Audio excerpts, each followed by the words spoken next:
What's going on, everyone? So, Deandre Ayton should do wonders for this Lakers offense, right? One of the best pick and roll players in all of basketball. He was actually ranked 4th overall in the league last year, and that was without Luka Doncic. Now, imagine what he would be alongside Luka Doncic. He's probably number 1 in the league next year.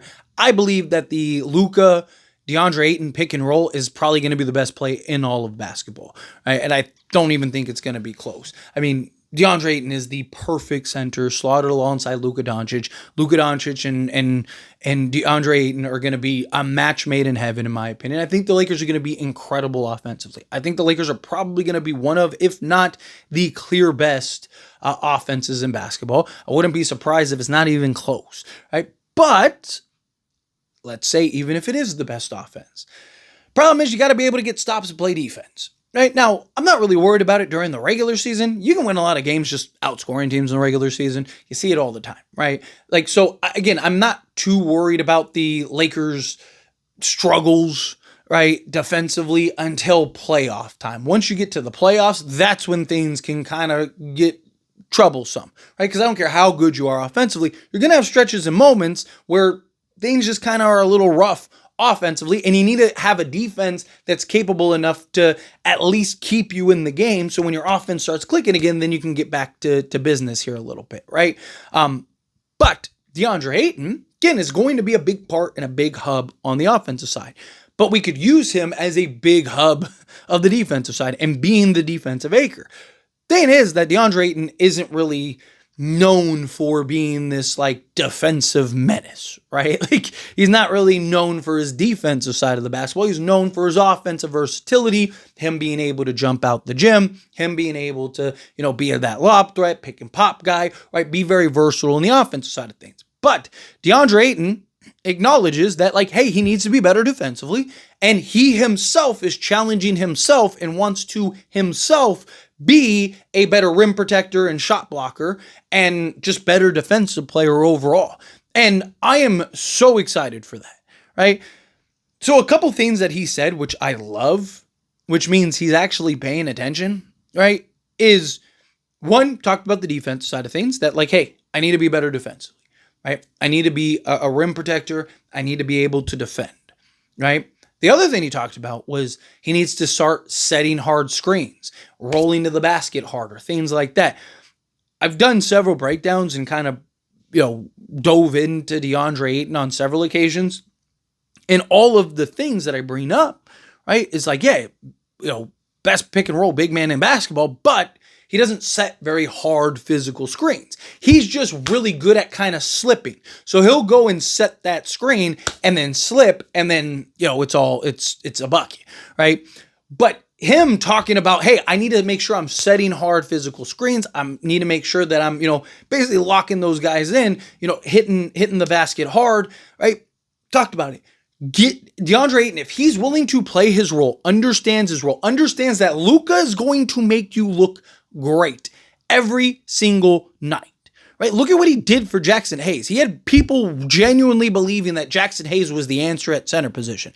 I was not one of those people. I talked very heavily about Jackson Hayes not being a starter, but people were not happy with me. I was getting all kinds of comments about people just not happy because I was like, look, Luka's making Jackson Hayes look really good. He's not he's going to be an issue come playoff time. And he was. And a lot of people were like, you know what, Tyler, my bad, I was wrong. Right? But it comes with territory because, again, that's what Luka does. Luka makes guys that are pedestrian look good. No one was talking about Daniel Gafford before he went with Luka. And then all of a sudden you look at Daniel Gafford and the guys put up all-star level numbers. And everyone's like, Daniel Gafford, Lakers need to trade whatever they have to. Trade Austin Reeves for Daniel Gafford. That was never even a conversation. Daniel Gafford would have been nice in a backup role, but no one's asking for Daniel Gafford as your starting center that, could be the savior at the center position for the Lakers franchise. But it was oh, you got Luka. He's going to make him look great, right? Again, if Deandre Ayton just buys in, plays his role, understands his role, he's going to do wonders. But part of that, like I said, is him hitting his spots and hitting them hard, right? Luka's going to operate. Luka's going to do his thing. They're going to run and set the pick and roll. He needs to make sure he's setting hard physical screens, slipping and getting to the basket, rolling to the basket hard so Luka can get him that basketball on time every time. And they start building that chemistry. And it's a wrap. Good luck. Good luck stopping the Lakers offensively. I mean, they'll probably run that play 20 times a game. Like, Deandre Ayton will probably average 60 points a night. No, not that crazy, but you get the point, right? I think Deandre Ayton's probably going to average 10 to 12 points a night just on that pick and roll play. I guarantee you they will have 5, maybe 6 just pick and roll sets every night that's going to generate points. Right. And he's probably, like I said, he's probably going to get 10 to 12 points a night, which is why I think he's probably going to be in that 15 to 20 minutes a night range, because he's going to have a couple lobs. They're going to run a couple actions with him as the pick and pop guy, it's pick and roll man, all of that. And Deandre Ayton is going to eat, and he's going to eat very nicely. But we also need him to play the defensive side. My hope is, because look, he has all the tools to be great defensively, all the tools. He's big, physical. I mean, talking 7 feet, 250, hyper athletic, right? One of the most, if not arguably the most athletic centers in the game today. Like, the guy can jump out the gym. The guy has all the tools to be a great defensive player.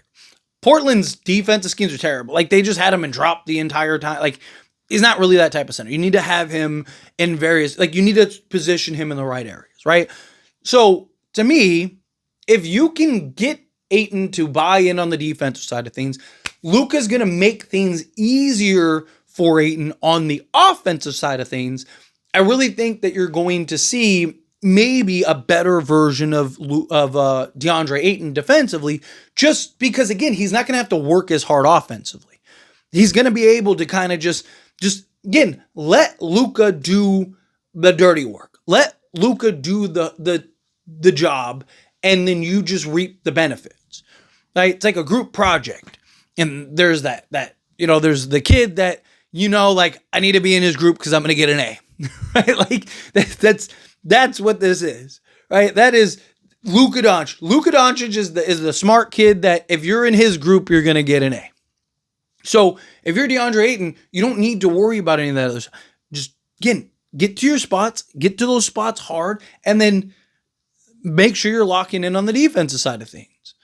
Right? Like, and you should have the energy and effort in order to do so. You should have the ability to do so, because you're not going to have to work as hard on the offensive side. So I love what we heard from DeAndre Ayton. I love that DeAndre Ayton is taking it upon himself and is willing to do so himself, and understands himself that, like, hey, I need to be better defensively. I love it. Absolutely love it. But anyway, as always, this is a discussion. Pass a question on you. Let me know your thoughts and opinions down in the comments.